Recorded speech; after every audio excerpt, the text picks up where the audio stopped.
लोग इनको इलेक्शन में बताएंगे कि इनके औकात क्या, इनको जूते मार के ये यहाँ से निकालेंगे। आज हमारी स्टेट का जो बेड़ा गर्क है सत्यपाल मलिक की वजह से हुआ है। हिंदू धर्म में देवी का रूप मानते हैं, लक्ष्मी का रूप मानते हैं, कंजक का रूप मानते हैं। उस कंजक को इन्होंने बालों से घसीट के गाड़ियों में बिठाया कि वो तो अपने हक की बात कर रहे हैं, वो गैर हक तो मांग नहीं रहे थे। और इनसे उम्मीद रखे, इनसे बात करें, ये हमें हरासमेंट करते हैं, हमें मारते हैं, हमें जेलों में डाला जाता है। पीडीपी के युवा नेता रजत रंधावा मेरे साथ इस समय बातचीत के लिए मौजूद हैं और मुद्दे कई हैं बात करने के लिए, क्योंकि इस समय डिलिमिटेशन भी चरण पर है और डिलिमिटेशन कमीशन की भी रिपोर्ट, दूसरी रिपोर्ट सामने आने के बाद पीडीपी की तरफ से काफी ज्यादा विरोध जताया जा रहा है। हालांकि एनसी की तरफ से भी यही कुछ देखने को मिल रहा है। और भी कई मुद्दे हैं जिन पर इनसे बातचीत करेंगे। रंधावा जी, बहुत बहुत स्वागत है। Thank you sir. Randhawa ji, इस समय डिलिमिटेशन को लेकर काफ़ी ज़्यादा चर्चा चल रही है और रिजेक्ट भी कर दिया गया है रिपोर्ट को, आपकी पार्टी की तरफ से भी और एनसी की तरफ से भी किया गया है। तो क्या ऐसे मुख्य कारण लग रहे हैं आपको रिजेक्शन के? पीडीपी ने भी इसको रिजेक्ट किया है, एनसी ने भी इसको रिजेक्ट किया है। सिर्फ बीजेपी को छोड़ के बाकी हर पार्टी ने इसको रिजेक्ट किया है। क्योंकि ये जो डिलिमिटेशन रिपोर्ट की जो कह रहे हैं कि हमें जम्मू के लोगों को हक दिए हैं, जम्मू के लोगों से जो हो रहे भेदभाव को ख़त्म किया है, तो मैं आपको बताता चलूँ कि ये जो रिपोर्ट आई है डिलिमिटेशन कमीशन के ऑफिस में नहीं बनी। उनके रिप्रेजेंटेटिव्स जो पिछले काफ़ी टाइम से जम्मू में एक ड्रामा कर रहे थे कि हम सर्वे पे हैं, हमारी जगह का नुमाइना कर रहे हैं कि कहाँ पे क्या गलत है, कहाँ पे क्या सही है, कहाँ पे क्या होना चाहिए। अगर ये उनके हिसाब से रिपोर्ट बनती तो ये लोगों के लिए एक सरप्राइजिंग रिपोर्ट आनी थी। पर ये मैं समझता हूँ ये जो रिपोर्ट है ये भाजपा के कार्यालय में बैठ के बनाई गई है, कुछ 4 लोगों के द्वारा बनाई गई है।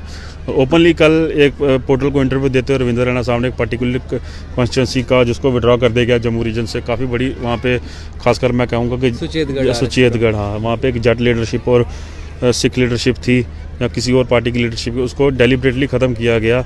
तो उसमें उन्होंने खुद कहा कि ये जो काम है ये रिपोर्ट मैंने खुद पर्सनली बना के दी है। तो ये उनके एक प्रधान का एक बयान था, ऑन रिकॉर्ड है, आप इसको चेक कर सकते हैं। तो इसमें हम समझ सकते हैं कि ये जो रिपोर्ट है डिलिमिटेशन कमीशन के ऑफिस में नहीं बनी है, भाजपा के कार्यालय में बनी है। और भाजपा के ही लोगों को, भाजपा के ही लीडरों को अकोमोडेट करने के लिए, चोर दरवाजे से असेंबली में घुसाने के लिए एक रिपोर्ट तैयार की गई है। इन्होंने किसी लोगों के हकों की बात नहीं की, कोई लोगों के नुमाइंदों की बात नहीं की। लोगों को क्या इस रिपोर्ट से फ़ायदा मिलेगा, उनको कोई लेना देने थे। उन्होंने फ़ायदा देखा सिर्फ अपना देखा, अपने लीडरशिप का देखा, अपने लोगों का देखा। और जो बाकी की लीडरशिप थी जो काफ़ी सालों से इस दिन का इंतज़ार कर रहे थे कि जम्मू कश्मीर में इलेक्शंस होंगे, तो वो अपने मुद्दे मसाइल लेके लोगों के बीच में जाएंगे और वोट लेके उनकी रिप्रेजेंटेटिव असेंबली में करेंगे। उनको टोटली एक तरफ से ख़त्म करके इन्होंने अपने लोगों को अकोमोडेट करने के लिए रिपोर्ट बनाई।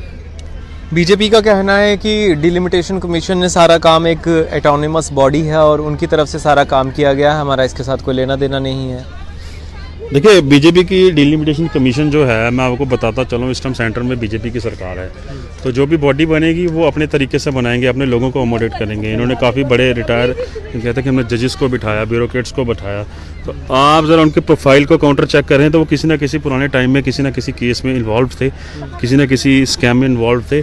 तो उनको बशर्ते कुछ ना कुछ शर्तें रखिए कि हम आपको रिलीफ देंगे। तो उन्होंने ये रिपोर्ट जो है एक प्रेशर में तैयार की गई है। और वो जो रिप्रेजेंटेटिव थे डिलिमिटेशन कमीशन के, वो एज अ बीजेपी वर्कर ही काम कर रहे थे इस रिपोर्ट को तैयार करने के लिए।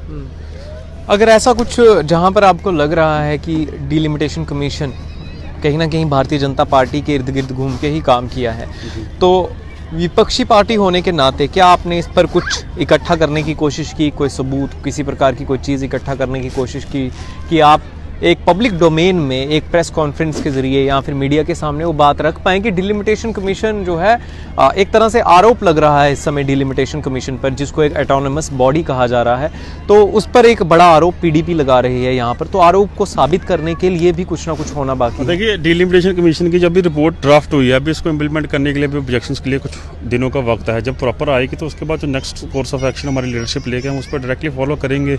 हाँ, ये है कि इसके खिलाफ जो रिएक्शंस हैं लोगों के आना स्टार्ट हो गए, खासकर तो मेजॉरिटी ऑफ द रिएक्शंस है इन्हीं की लीडरशिप है जो इसको अवॉइड कर रही है। यार, इस कल का इंसिडेंट देखे, मैं सुन रहा था कहीं से कि ऑलमोस्ट 10,000 के करीब इन्हीं के मेंबरशिप होल्डर्स हैं जो रिजाइन देना चाह रहे हैं। तो आप देख सकते हैं कि लोगों में रिजाइनमेंट तो अलग के बाद, खुद की पार्टी के बीच में इतनी बड़ी रिजाइनमेंट है, लीडरशिप में रिजाइनमेंट के हमें खत्म किया गया है डेलिबरेटली। इन्होंने अपने भाई बहनों को अकोमोडेट करने के लिए, उनकी 2 नंबर की चीज़ों को बचाने के लिए इन्होंने रिपोर्ट अपने डिलिमिटेशन कमीशन का काम बीजेपी के इर्द गिर्द रह के हुआ होता तो फिर आज भारतीय जनता पार्टी के लोग ही रिजाइन क्यों करते? आपका कहने का मतलब क्या है कि बीजेपी पार्टी अपने ही जो कार्यकर्ता हैं उनको खत्म कर रही है यहाँ पर, या फिर बीजेपी का कोई लेना देना नहीं है डिलिमिटेशन कमीशन के साथ? अब देखो, इसमें 2 बातें, हर सिक्के के 2 पहलू। जैसे आपने कहा कि बीजेपी अपने पार्टी के कार्यकर्ताओं को नाराज़ कर रही है, तो वो कल के आप इंटरव्यूज़ दे सकते हैं कि हमारे कॉन्स्टिट्यूंसी के बीडीसी चेयरमैन उन्हीं की पार्टी के डीडीसी चेयर कैंडिडेट्स हो गए या फिर 25 सरपंच हो गए कि मेजॉरिटी नंबर्स लेके वो भाजपा कार्यालय के बाहर कल प्रदर्शन कर रहे थे कि हम इस रिपोर्ट से नाखुश हैं। सेम हाल बाकी कॉन्स्टिट्यूंसी में है। तो इन्होंने रिजर्वेशन जो इन्होंने बोला था कि हम देंगे, पर वो दी नहीं गई, वो बढ़ा दी गई। आरसपुरा की सीट थी हमारे पास, वो इन्होंने आरसपुरा की सीट को एक पर्टिकुलर कम्युनिटी जिसको मैं कहता हूँ जट कम्युनिटी हमारी जो है, वो एक काफ़ी बड़ा नंबर्स थे हमारे सुचेतगढ़ में।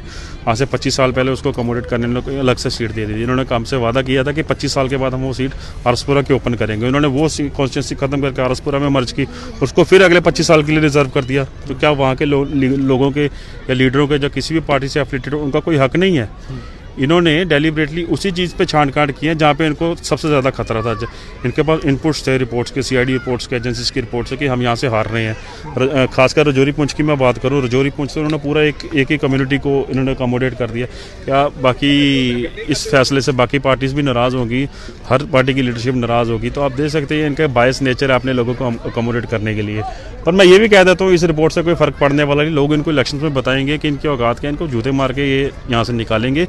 वो इलेक्शंस आने तो लोगों को सब पता हमारे साथ क्या धोखा 5 अगस्त 2019 के बाद दफ़ा 370 टूटने के बाद जो हमारे साथ वादे किए गए, जो हमारे हकूक़ हमें गैर आइन तरीके से हमारे से छीने गए, उसका रिजल्ट इनको आने वाले इलेक्शन में मिल जाएगा। आने वाले इलेक्शन में पीडीपी की क्या स्ट्रेटजी रहने वाली है? आप एक युवा नेता हैं और युवाओं की सोच जो पुरानी लीडरशिप के लोग होते हैं उनसे थोड़ी अलग देखने को मिलती है। तो एक युवा होने के नाते क्या इस समय बातचीत चल रही है पीडीपी के अंदर कि आने वाली स्ट्रेटजी क्या होगी इलेक्शंस में अपना दम दिखाने के लिए? देखिए, वो जो आने वाली स्ट्रेटजी होगी जब वो टाइम आएगा तो हम अपना मैनिफेस्टो लेकर लोगों के बीच में आएंगे। अभी तो मैं इस पर कुछ बात टिप्पणी मैं करूँगा नहीं। खासकर ये अपने युवाओं की बात, आने वाली बात छोड़े, जो पिछली गवर्नमेंट हमारी थी तो उसमें मैं आपको बताऊँगा कि जो सबसे बड़ी हमारी जो इम्प्लीमेंटेशन थी, जो काम हमने लोगों के हकों के लिए किए, इन्होंने भाजपा सरकार ने सरकार तोड़ने के बाद इनडायरेक्टली वो काम खराब किया। मैं आपकी जानकारी के लिए बता दूं, जो हमारा सबसे बड़ा फैसला था, हमने 60,000 जो डेली वेजर मुलाजिम थे उनको पक्का करने का, उनको रेगुलराइज करने का एक प्रपोजल हमने तैयार किया था। लास्ट मोमेंट पे जब सरकार टूटी, इन्होंने सबसे पहले उसी चीज़ को दबाई। वो मुद्दा आज तक आप देखें, हर डिपार्टमेंट का जो डेली वेजर है वो इस चीज़ के लिए जम्मू के सड़कों पर प्रोटेस्ट कर रहा है। बाकी जो मुद्दे थे, जैसे आपने कहा कि यूथ के लिए क्या, तो SRO 43 की पॉलिसी से हमारे सरकार में थी। रहबर तलीम हमने अपनी गवर्नमेंट में लोगों को दिया, इसमें नियर अबाउट 50,000 के करीब रहबर खेल हो गया, रहबर जंगलात हो गया। इसके बीच में हमने लोगों को अकोमोडेट किया, खासकर यंगस्टर्स को हमने अपॉर्चुनिटी दी। हमने स्कॉलरशिप स्कीम्स चलाई थी यंगस्टर्स के लिए, आज भी लोग उसके बेनिफिट लेते हैं, लोगों को पता है। तो इसमें ऑन रिकॉर्ड जितना आप इसको लंबा खींचोगे तो मैं समझता हूँ कि आज ग्लोबलाइजेशन का ज़माना है, गूगल करो तो हर चीज़ सामने आ जाती है। ये क्या वादे करेंगे इन्होंने? अभी जो हमें नौजवान यूथ को इन्होंने प्रॉमिस दिखाए थे कि दफ़ा 370 टूटने के बाद यहाँ पे शहद की नदियाँ बहेंगी, आपके लिए एम्प्लॉयमेंट आएगा, आपके लिए हम ये डेवलपमेंट करेंगे।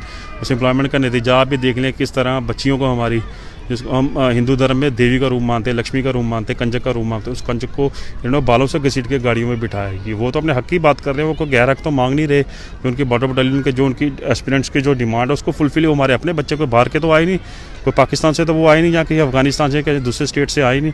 हमारे हकों को छीन के, हमारे बच्चों की, नौजवानों की रोज़गार को छीन के बाहर के लोगों को दे रहे हैं, पंजाब के लोगों को दे रहे हैं। यहाँ पे रिसेंट जो लास्ट इन्होंने कहा कि 50,000 नौकरियाँ जो सत्यपाल मलिक साहब ने, मैं हमेशा दोहराता हूँ कि आज हमारी स्टेट का जो बेड़ा गर्की है सत्यपाल मलिक की वजह से हुआ है। उनकी फैक्स मशीन ख़राब थी, उनका एक रिस्पॉन्सिबल जवाब है, वो हिस्ट्री में हमेशा रहेगा। जम्मू कश्मीर के समझदार लोग उनको कभी नहीं बोलेंगे कि हमारे साथ जब भी धोखा हुआ, जो पहला स्टेप भाजपा के इंटरेक्टली द्वारा उठाया गया था वो सत्यपाल मलिक के द्वारा उठाया गया था। हमारे हक, हमारे लोगों को, जो हमारे बच्चों की नौकरियाँ वो बाहर के लोग ले रहे हैं, जो हमारे बच्चों के मायने के हक है रोज़गार के सिलसिले से वो बाहर के लोगों को दिए, हर चीज़ बाहर के लोगों को दी जा रही। तो आप बताएं इन गवर्नमेंट से हम नौजवान क्या उम्मीद रख सकते हैं? अगर इनसे उम्मीद रखें, इनसे बात करें, ये हमें हरासमेंट करते हैं, हमें मारते हैं, हमें जेलों में डाला जाता है, हमें किसी ना किसी चैनल के थ्रू हमें ब्लैकमेल किया जाता है। ये सब है, लोगों को भली भांति पता है। इलेक्शन आने थे, लोग इनको बताएंगे कि इनकी क्या पॉलिसीज है, उनके क्या रिजल्ट रहे, आपको आने वाले दिनों में पता लग जाएगा। बहुत बहुत शुक्रिया रजत रंधावा जी हमसे बातचीत करने के लिए। Thank you so much sir. तो ये थे रजत रंधावा जी, जो कि पीडीपी पार्टी से ताल्लुक़ रखते हैं, और साफ तौर पर इनका कहना है कि इस समय डिलिमिटेशन कमीशन के फैसले को लेकर काफ़ी ज़्यादा नाराज़ नज़र आ रहे हैं, सरकार की नीतियों से नाराज़ नज़र आ रहे हैं। और यहाँ पर एक ही इस समय आस और उम्मीद लगाकर बैठी हैं अब विपक्षी पार्टियां कि इलेक्शंस आएंगे तो उस समय हम कुछ ऐसा करके दिखाने वाले हैं, कुछ ऐसा मैनिफेस्टो लेकर आने वाले हैं कि बीजेपी को खदेड़ा जा सके। लेकिन अब देखने वाला समय होगा कि क्या डिलिमिटेशन कमीशन को लेकर क्या कुछ फैसला अंत में आता है और साथ ही साथ इलेक्शंस में क्या कुछ देखने को मिलता है। तब तक के लिए आप बने रहिए चैनल 1 के साथ। कैमरा के उस ओर मेरा साथ दे रहे हैं अश्विनी कुमार।